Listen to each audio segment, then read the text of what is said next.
Get your own enterprises. Today I'm going to be showing you how to do a fuel tank repair.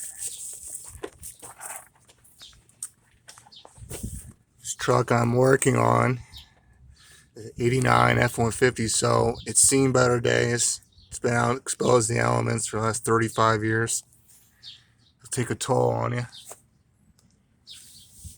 I've patched this a number of times with success, and then other times not. And mostly because I didn't know how to do it, and it was the first time I attempted it. I kind of already, so I already did this one just now.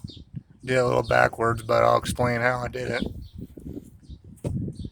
So obviously, you clean up the surface, you rough it up, and then there's a kit it's a gas tank repair kit. It comes with this pouch with epoxy and a hardener, and you knead them together and you mix them.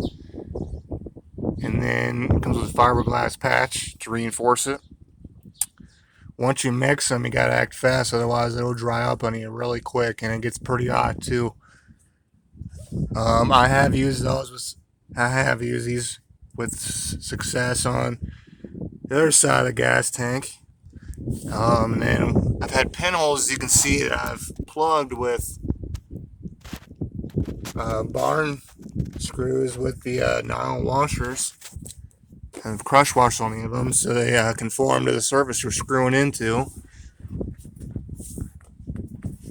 Now, I've used just JB Weld by itself, but I mean, it's critical that you clean the surface up and rough it up, and it has to be in a certain temperature, otherwise the failure rate's pretty high.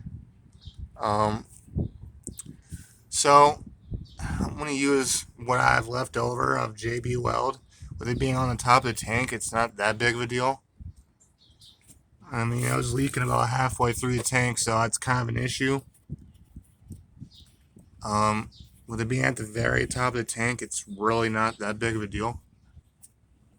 But ideally, I still don't want it to leak. So, yeah. If you're ever wondering how you can kick the can or before you kick the can, say I want to replace it, you preemptively don't need to replace things if they can be salvaged or fixed. It has saved me a fortune being able to learn how to do all this. Now I will say it's a pain in the ass to do, but depending on how determined you are, you will do it. And let me tell you, it's not all that bad once you get a little experience. And and then you accrue a great deal of knowledge doing it, and you're knowing that you saved that much. The truth is, I don't want to have to drop the tank entirely and change out the fuel pump and deal with the fuel hoses and shit. That's a pain in the ass. I've done it on a slope on a hill because that was the only way I could do it.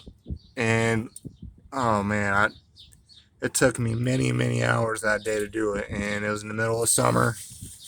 It was miserable. So I thought I'd get a jump on it. This time around it should be a permanent repair. So that's what I just did, okay? And let me show you. On the inside of the strap here, I did the same thing with the fiberglass patch kit there. And that's been probably close to 2 years since I've done that. So it does work. You just have to do it correctly, abiding by the instructions. Otherwise, it will not work. So, Yeah. That's how you do that.